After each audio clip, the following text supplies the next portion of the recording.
और हमारे पाकिस्तानी भाई ऐसे लग रहा है जैसे हम पाकिस्तान में सेफ ही नहीं है। ठीक है, पाकिस्तान में हम बिल्कुल सेफ नहीं है। आपने देखा है पाकिस्तान के वही लोग पेशावर टू कोयटा जा रहे थे, वो बेचारे हाईजैक हो गए। ठीक है, बलूचिस्तान में लोग गुमशुदा हैं।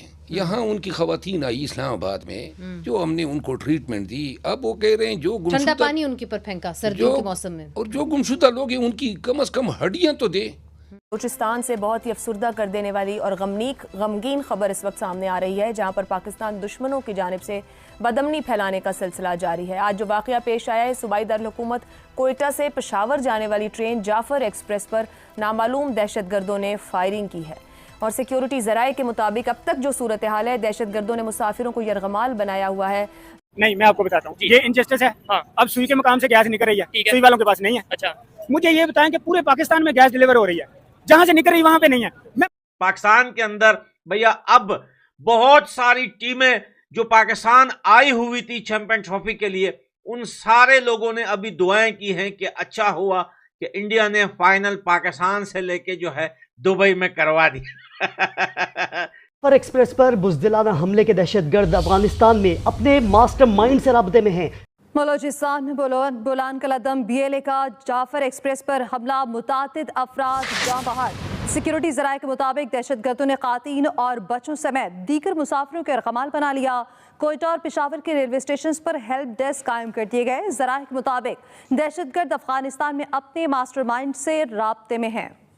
दोस्तों, अब तक सुना था कि बस हाईजैक होती है, प्लेन हाईजैक होते हैं, मगर दोस्तों पाकिस्तान में बलूच आर्मी ने पूरी की पूरी ट्रेन ही हाईजैक कर ली है।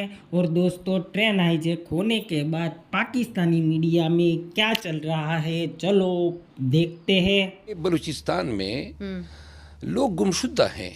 यहाँ उनकी खवातीन आई इस्लामाबाद में, जो हमने उनको ट्रीटमेंट दी। अब वो कह रहे हैं जो ठंडा पानी उनके पर फेंका सर्दियों के मौसम में, और जो गुमशुदा लोग हैं उनकी कम से कम हड्डियां तो दे।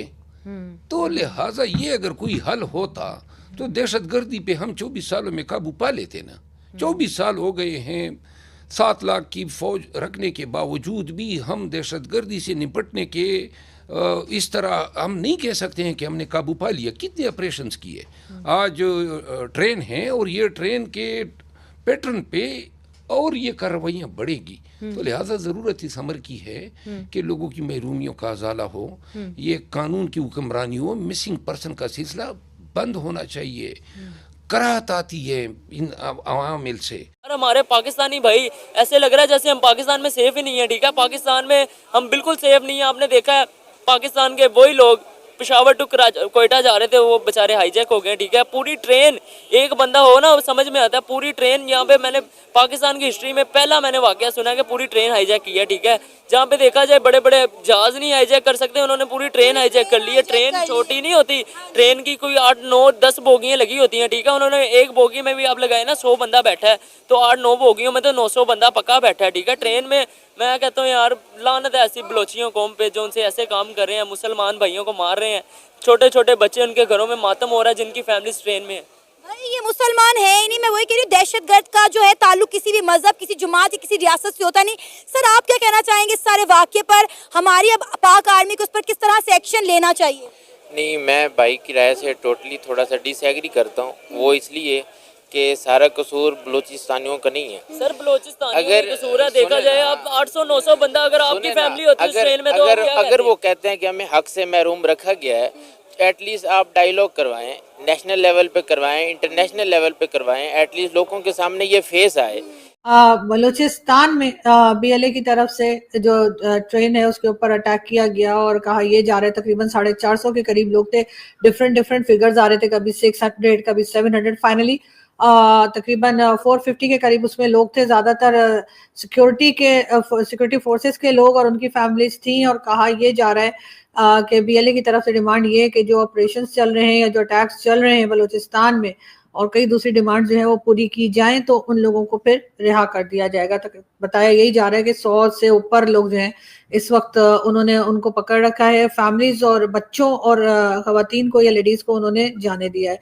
पाकिस्तान के अंदर भैया अब बहुत सारी टीमें जो पाकिस्तान आई हुई थी चैंपियन ट्रॉफी के लिए, उन सारे लोगों ने अभी दुआएं की हैं कि अच्छा हुआ कि इंडिया ने फाइनल पाकिस्तान से लेके जो है दुबई में करवा दिया। कोई बड़ा कांड हो जाता, लेकिन भाई आपको बताऊं, पाकिस्तान के खत्म होने का, पाकिस्तान के एंड होने की शुरुआत आज इस ट्रेन से हो चुकी है। ये बहुत बड़ी बात है दोस्तों कि ऐसे बड़े ट्रेन को जो है बलूचिस्तान के एक ऐसे इलाके में जो है हाईजैक किया जाता है, ट्रैक पर जो है ब्लास्ट किया जाता है, उसके बाद ट्रेन में आग लग जाती है और भाई ट्रेन का ड्राइवर बम्बू हो जाता है। उसके बाद बलोच फाइटर जो है वो ट्रेन में चढ़कर जो है वो वहां पर जितनी भी आर्मी होती है उनको बम्बू करती है। उसके बाद ये जितने भी लोग हैं उन सब को जो है वहां पर हॉस्टेज बनाया हुआ है और औरतों, बच्चों और बलोचों को छोड़ दिया गया है। सिर्फ वहां पर लोठे जो है पंजाबी, पाकिस्तान के पंजाबी लोठे अभी वहां पे मौजूद हैं। और पाकिस्तान के जो है बलोच आर्मी ने यह कहा है कि अगर कोई भी पाकिस्तान का आर्मी का कोई भी लोठा ट्रेन की तरफ बढ़ने की कोशिश की तो भैया हम एक एक करके सारे पंजाबी लोठों को जो है 72 हुरों के पास आज ही आज पहुंचा देंगे। तो भैया बहुत बड़ी न्यूज़ है ये पाकिस्तान के अंदर, और सिर्फ पाकिस्तान के अंदर नहीं बल्कि पूरी दुनिया में ये न्यूज़ इस टाइम इंटरनेशनल बन चुकी है कि पाकिस्तान के अंदर हालत ये है कि भैया 400 लोगों को हॉस्टेज बनाया जाता है, लेकिन बाद में उनको छोड़ दिया है। और ये जिम्मेदारी जो है ऑफिशियली जो है वो खुद बलोचों ने उठाई है कि ये काम हमने किया है। अभी कराची जैसे कोई कार स्नैचिंग या बाइक स्नैचिंग या इस तरह का मसला नहीं है कि लॉ एंड ऑर्डर हम कंट्रोल नहीं कर पा रहे हैं। ये दहशतगर्दी है और ये 15, 20, 25 साल हो गए जब हम तो इसमें जवान हो गए, हमें देख रहे हैं कि दहशतगर्दी हो रही है और फिर ये भी पता है कि कहाँ से हो रही है। जब ये सारे मामलात का पता हो तो फिर आपका वज़ीर दाखिला क्या कर रहा है, फिर आपकी वजारत ख़ारजा क्या कर रही है, ये तो खुल्लम खुल्ले नालायकी है और नाअहली तस्लीम कर रही है गवर्नमेंट। देखिए हमने सिर्फ फ़ौज को छोड़ा हुआ है कि जी आप लड़ें, वो तो रोज़ाना शहादतें दे रही हैं, कुर्बानियाँ दे रहे हैं, उसके साथ साथ आवाम भी दे रही हैं, हमारे सिक्योरिटी इदारे भी दे रहे हैं। लेकिन हम एक चीज़ का पता है, और आप देखें कितना अरसा हो गया इस हुकूमत को कायम हुए, अफ़गानिस्तान में हुकूमत बने हुए, अब तक क्या पेशरफ्त की है, इन्होंने क्या बातचीत की है, आवाम को बताएं ना ज़रा, क्यों नहीं हो रही है इस पर बातचीत। और सिर्फ ब्लेम गेम के जी आप अमन अमान का नाम दे के जी सूबाई हुकूमत नाकाम होगी, फिर तो बलूचिस्तान में तो रोज़ाना हो इस तरह के वाक़यात हो रहे हैं, उस पर खामोशी, उस पर कोई बात ही नहीं होता जी, वो दहशतगर्दी हो रही है। यहाँ पे अमन अमान की सूरत हाल को टच किया जाता है, वहाँ पे कहते हैं दहशत। तो दोनों सूबों के साथ जो ज़्यादतियाँ हो रही हैं, मेरे ख्याल से इस पर एक फुल टाइम वज़ीर दाखिला की ज़रूरत है, एक फुल टाइम ज़रूरत है कि इंगेज किया जाए अफ़गानिस्तान को। अगर नहीं करना चाहते मुज़ाकरात तो ना करें, कोई दूसरा हल बताए ना। ये है कि आप उस चीज़ को रोकते क्यों नहीं है, आपने ज़ख़म बना दिया, उस पर पट्टी बांध के आप उसको फिरा रहे हैं और ज़ख़म ख़राब होता जा रहा है। ये इस पे खामोशी मैं समझता हूँ कि बहुत बड़ा नेग्लिजेंस है। अंदर से ही हमें दहशतगर्दी का सामना है, इसको हम काबू पा सकते हैं, इसके ऊपर कंट्रोल कर सकते हैं।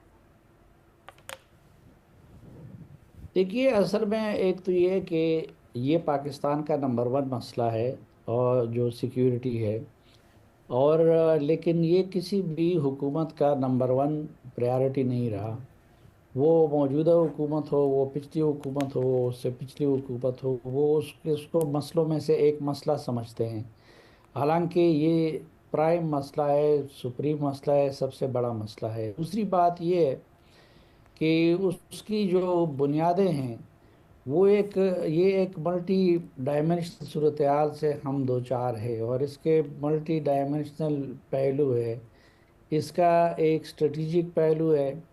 इस वक्त देखें कि सीपैक बन रहा है बलूचिस्तान, उसकी बुनियाद है गवादर की बंदरगाह, और कई ममालिक ऐसे हैं जो ये नहीं चाहते कि सीपैक उसी तरह कामयाब हो जिस तरीके से उसको चलना चाहिए।